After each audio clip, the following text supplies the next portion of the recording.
Good afternoon, and welcome back to Russell Does Stuff. I'm Russell. This is my YouTube channel, and I'm an entrepreneur. And I've retired down to 6 hours on Monday, 6 hours on Tuesday, and whatever I don't get finished up, I'll finish up on Wednesday.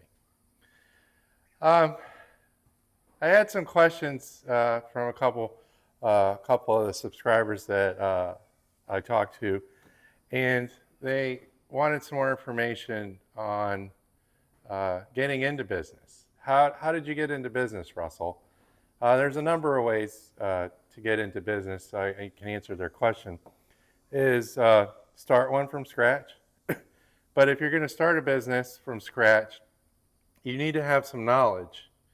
Uh, that's you don't buy something or do something you have no idea what you're doing. That's a recipe for failure. So you're gonna have to use a little common sense um, and pick something that you know something about. Uh, for example, I know about air conditioning and aluminum and woodworking and concrete and mechanics and stuff. I'm a pretty good mechanic, um, but I'm not the world's best mechanic. Okay, I still have to rely on YouTube once in a while to get pointed in the right direction with some things. Um, Saying that, I have some knowledge in woodworking.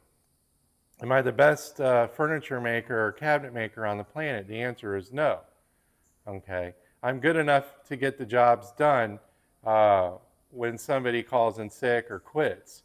So should that keep me from buying a cabinet business? No, it shouldn't. I can go buy a cabinet business right now if I want to. And I don't have to be the cabinet makers, the person ordering, the person running the books and stuff. I could step into the role of the salesperson or the manager.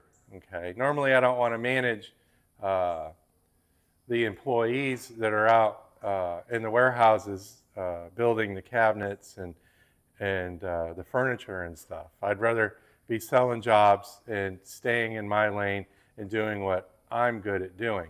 So when the economy collapsed, all that went away. The aluminum business, the cabinet shop, I was spraying bed liners. Uh, Before I bought the bed liner business, I went over and I spent time with the owner. I did training. I asked questions.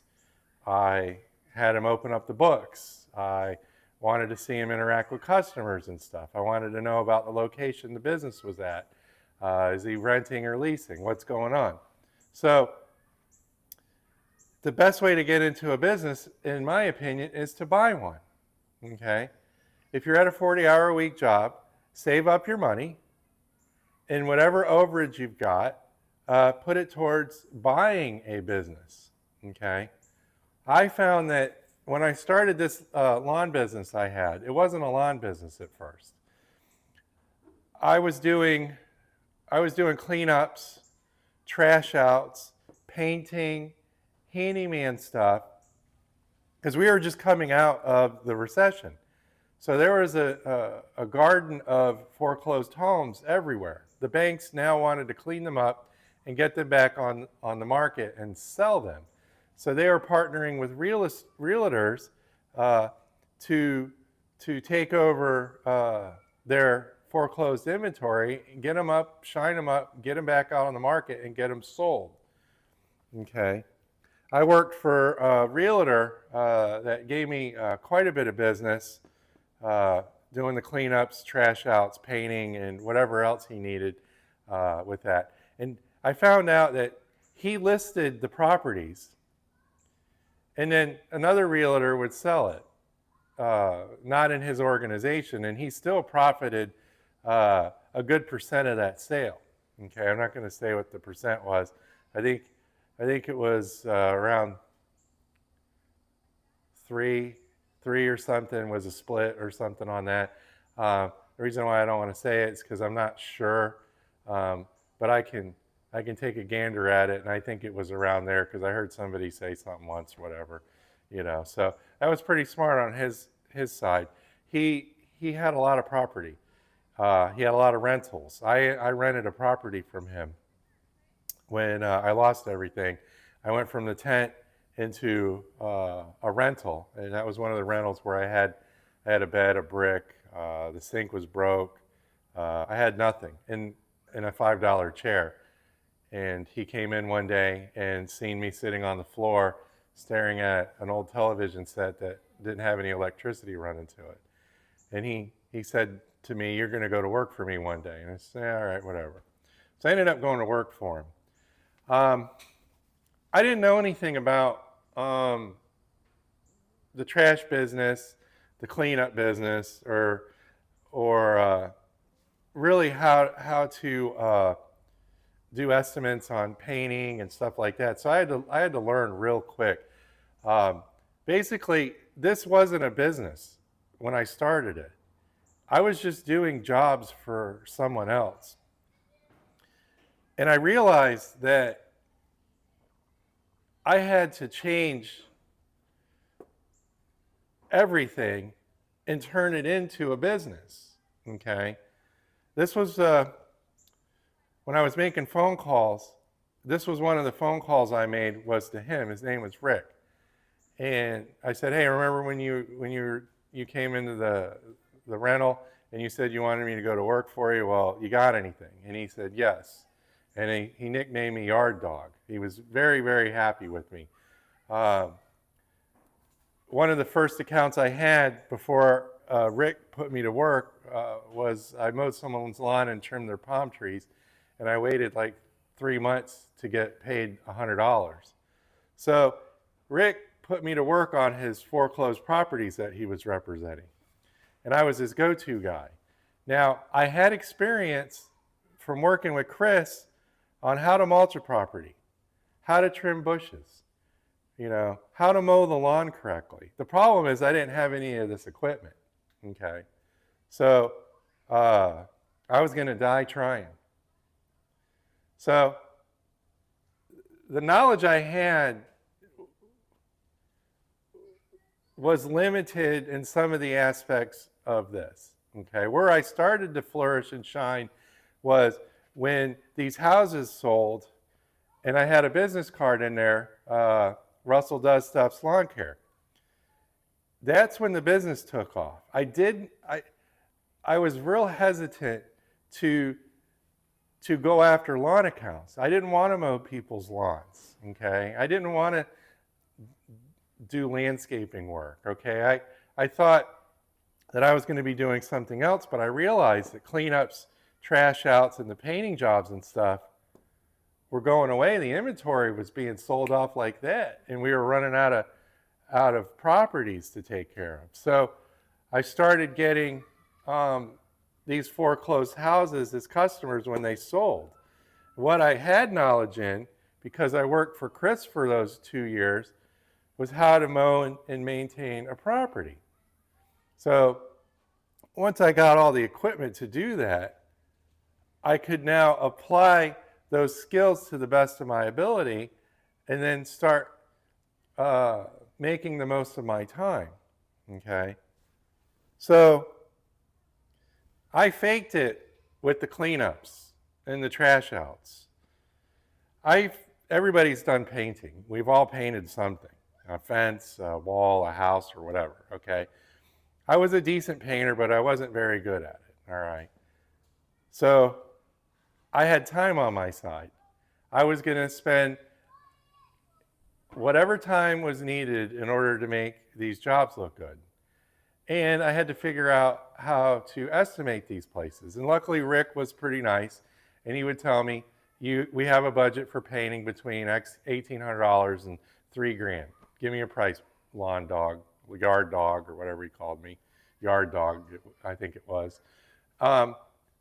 So not all your customers are going to let you know what their budget is. I used to work for a property manager, and she would never tell me what their estimate was. And I was never getting any of her jobs. And finally, I had a talk with her, and I said, "Hey, what do you got in your budget for this? Give me, I'm wasting all my time here. I'm not going to run your estimates anymore because I'm not getting any of them. Give me some help here. Give me some direction. There's never a dumb question. So the best way to get into business is to buy one. So I started turning these foreclosed homes into regular maintenance accounts. And I'm telling you, it was brutal. They were all over the place. I had one here, one here, one here, one here, one here, one here, one here. So I saved up a bunch of this cleanup and trash out money and painting money, all right? And I had picked up a few lawns while I was doing that. And I started looking on Facebook Marketplace for businesses for sale, accounts for sale, okay? I realized that these cleanups and these trash outs weren't mailbox money, okay? I was just doing a job for somebody, and then that was it. There was no rinse and repeat going on. But when I started mowing these properties, they were sending me a check every month. And the girl I was dating said, "You need mailbox money, Russell." Okay? She was right. So I saved up some money. I saved up $4,500. And I found somebody on Facebook Marketplace who was selling his business. And he's the guy who fell in love with some girl and wanted to scoot town. Okay? No one would buy his business because he was asking for the whole amount and wouldn't budge. So finally, I waited him out, and he let me finance his business. So the business paid for itself. I used the business to pay him back. I bought a company that was cash flowing around $9,300 a month, maybe $97, I forget. I'd have to look at my tax returns. A month. For $4,500 was my entry fee into that company. I bought his name, all his equipment eventually, everything. Okay? I still use that name today. Turned it into a corporation. And that allowed me to add to his business. So here I am. I bought this company. All right? I'm making a bunch of money. People are sending me $9,300, $9,700 a month, okay? And all I had to pay him back was $4,500 a month for 3 or 4 months. I forget the amount. He ended up lying to me, and I ended up losing maybe 7% of those customers towards the end because he had sold me a business. He had approached the person he bought the business from, asked them if they wanted to buy it back from him. They said no and waited for him to leave town, and then were screwing me over, okay? So when you buy a business and you're negotiating the price of a business, just the average number is 10% of what you're going to lose. If you're buying a service business with customers and a customer list and you don't have a solid contract with these people, you're going to lose about 10% because they're not going to like you or how you look or, oh, the other guy was their guy and they're loyal to him and whatever, okay? So just keep that in mind. And I knew that when I went into this negotiation with him. He kind of had me over a barrel. I needed him more than he needed me, but he needed me too because he was in love, all right? He needed to get out of town. So I was doing $100,000 in cleanups, trash outs, and painting. This was going away, all right? The houses were being sold up, whatever. So I ended up buying almost another $100,000 a year in business, okay? Extra work's great. Somebody has a $6,000 landscaping job, almost 50% of that's profit, okay? So your numbers can jump up real quick, okay? So I learned something by buying this business from this guy. So when I got home at night, I would get on Facebook Marketplace, Craigslist, call brokers and ask them if they knew anybody that wanted to sell accounts. So I found somebody a little shisty guy who wanted to sell all his bad customers to Russell. So I negotiated a deal with him. I believe I gave him $15,000. When you're making this kind of money, you got $15,000 in the bank. Trust me, all right? I bought a one-time payment, his accounts, and I think they were cash flowing about $7,000 a month, okay? So about 2.5, 3 months worth of doing his accounts, I had recouped my investment. And then the rest is history. So I ended up keeping, I probably lost maybe 6 or 7% of those accounts too, because they liked the other guy. You know, they liked the way he combed his hair or whatever. So, but that's still good money, all right? You're making over $100,000 now, all right? And how much did that cost me to get into it? 15 to 20 grand or so. I'm raking in over $100,000 because I bought into businesses. I bought businesses. That was the best way to get into business. I didn't have a lawn service when I was here. I had a cleanup gig. It was a gig, all right? I turned a gig into a company, all right? So then I went around and I bought another account for $3,500 or 34, 32, I forget. I have to look at my tax returns. And that was cash flowing about $20,000 a year. I found somebody that didn't want to go 30 miles out of their way to a big account. I still have that account to this day. That account right now is doing between $27,000 and $30,000 a year. And I think it's doing a little bit better because of landscape projects, okay? So I think it's doing more than that, all right? Then I bought someone else's accounts over in Inglewood. There's a guy that is 65 years old, okay? He's out mowing. He's got a lawn business. I buy the accounts he doesn't want from him. So I bought a whole bunch of accounts off of him because he got sick of going far away from his house. You know, people will sell you things for all sorts of reasons. They want to get rid of things for all sorts of reasons, okay? When they're selling you something, have your antenna out, all right? Why are they selling you this? I learned a big lesson when I bought the accounts off of that guy. I gave him $15,000 or so, and he didn't explain to me the truth. The truth was these people hated him. They couldn't stand him. They were going to fire him anyway. He didn't tell me that. You know, he just talked about all the money he'd made all these accounts, and he had landscaped all these houses too. So I had to wait a few years for these people to want to rip out their old landscape and put new landscape in. So he raped these accounts and then sold them, okay? He took advantage of some of these people too and charged them an awful lot of money, you know? And some of these people that were upset with him used him again to do landscaping work. I showed up one time and I was fixing to mow this lady's yard. She's a multi-millionaire country club. I've been mowing her lawn for 6 or 7 months. His name's Nick.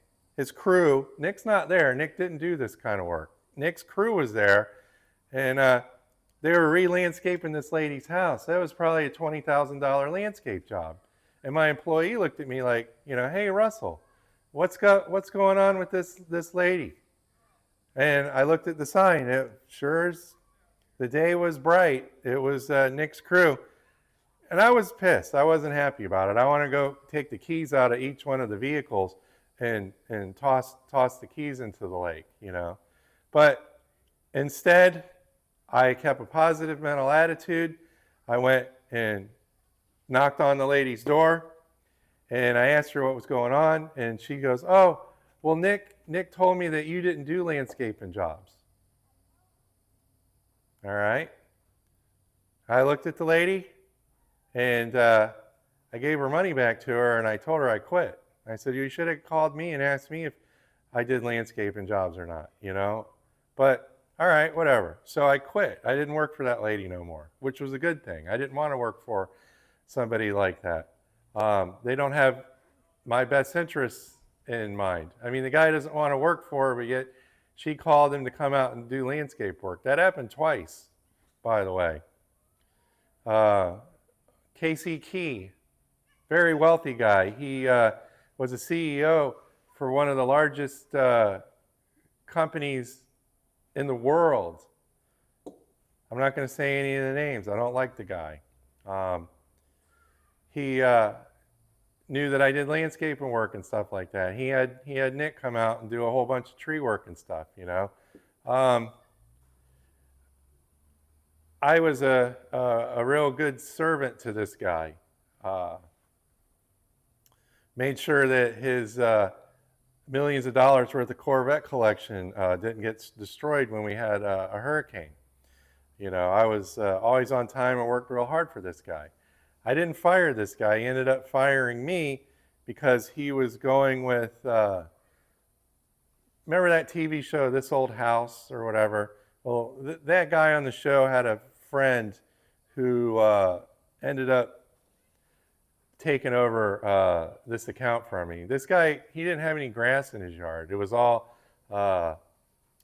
rocks and trees and stuff like that. So basically, when you're at that guy's house, it was spraying for weeds, picking up debris from the trees and stuff like that. So I lost that to that friend of that person on that television show, you know. But you can get fired at any time. You think you trust people, and they're not trustworthy. So when you're in business, you're going to have to deal with all this stuff, okay? All right? So my suggestion is to buy accounts. Buy a business, okay? That's what I had to do, okay? I also made, you know, my 5 phone calls for 3 months. Before I bought this guy's account, I was making phone calls, okay? I picked up this account, doing the trash outs and the painting and stuff. And the realtors from those phone calls were giving me work also. I was painting other apartments and stuff for other property managers, and I'd mow them a few times until they got them rented, okay? It wasn't a real business yet. It wasn't a real business until I went out and I took the contacts that I had and joined up with the business I bought. So I took all this stuff that I was doing, tranches is what you call them, and I added them to this. And that became my corporation. And then all these people here no longer wrote checks to Russell, they wrote checks to AF, okay? It became a corporation. I have a customer I work for right now who I worked for when I first started this. She's a real estate agent, and I used to mow her property for her, okay? I still work for her to this day because I'm responsible. I don't take advantage of her and stuff. There's a guy you met when he was doing the trees at the nursing home. There was something for this person I couldn't get to. I recommended him. They ended up having some miscommunication, and she's not happy with him. He's not happy with her. The owners of the home's not happy with her, you know, but she's still happy with me. I told her, I said, look, you know, I recommend people when I can to help you out, get your problem solved and stuff. But when you recommend people, you know, you might as well be out there doing it yourself because, well, you recommended so-and-so, you know, so that's a sword you're going to have to fall on. And I had to deal with that the other day, okay? She wants a refund of a few $100s for the miscommunication, and, you know, I'm on both their sides. I said, well, you should have communicated a little better with him, and he should have communicated a little bit better with you guys. And that happens, okay? She's never going to use them again, you know. I mean, is that going to be a tough a tough thing for him. Maybe, maybe not. Who knows? But I can't see into the future. So this is a good way of getting into business, all right? The other way is a lot slower. Working your 40-hour-a-week job or whoever you're working for, and then saving up money and then trying to build that business in your spare time. I've done that. I've done that also. It's really hard to do, okay? It'll take a lot longer, all right? But this is the quickest way. I told you I bought a business. I sold one of my vehicles and used that money to purchase an aluminum business, which I made payments on, okay? If you want to do something bad enough, you can figure it out, okay?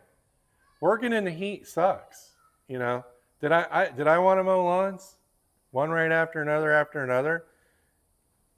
No, not really. I didn't want to do that. I had no choice, okay? I don't work for IBM. I'm not on the board of directors for John Deere. I don't sing. I don't write poetry. I had to take a look at myself and what am I good at? I have experience mowing lawns and doing landscape work and tree work and all that stuff, so I had to stay in my lane, okay? It's a lot better to pull up to someone's house and you're able to answer all their questions and you kind of know what you're doing, makes things a lot simpler. Working in the heat stinks. A lot of people don't want to get into the lawn care and landscaping business. Grass is the biggest plant on the planet, and most people don't want to mow their lawns. There are more gated communities and new neighborhoods out there than I've at this time than ever, and people need their grass cut. People don't want to do it. It's too hot. You can get used to anything. You can get used to the heat. At times, this business is great because the weather's nice, all right? The grass pretty much grows 6 to 7 months out of the year, okay? You can make over $100,000. There's other lawn care YouTube channels out there preaching this stuff, okay? There's a guy that has a channel, he's an ex-police officer. He got into the lawn business. I watched his YouTube channel for his first year or whatever. Now he's rocking and rolling, okay? He thinks this is great. He's telling everyone else to do this, okay? There's another guy out there who's about this tall. I'm not going to mention his name. I don't care too much for him. I don't like people that are dishonest, okay? You're going to talk the talk and walk the walk or whatever. Show me the receipts, I'm not going to get into that. But he made his money, is making his money off of that and pivoting into other things, okay? I pivoted into real estate, all right? I was buying land and homes, okay? So make a bunch of money, doing something that you kind of like or not like doing. And then sell it. You can sell this if you want to, all right? I decided I didn't want to sell it. I decided I was gonna take the best customers I had, and I was gonna keep them, and I was gonna do them while I'm still in decent shape, and I still want to do it. I'm still making $100,000 a year, working 13 hours a week, okay? And I have the receipts. So if they ever put me on a podcast and have me selling AG1 in one of my videos, I have receipts, okay? Don't ever lie to anyone to try to advance yourself on the ladder. So, well, I hope this answers those two guys' questions. If you like this kind of stuff, hit the subscribe and like button. At Russell Does Stuff, we like to help people out. We gave a young man in need of a mower so he could keep doing his business, keep his customers happy when he ran through a rough patch. There's a video on that. I have some other videos that goes into this a little deeper from last month, and I did a cleanup for a lady in need yesterday, and she was home. She had a back surgery and was unable to come to the door, which I found out later last night, and I thought she wasn't home. So let's pray that her back heals. She's a teacher, and the world needs her. So, all right. Well, this is Russell with Russell Does Stuff. Hit the like button if you want. Subscribe if you want. And we'll catch you on the next one.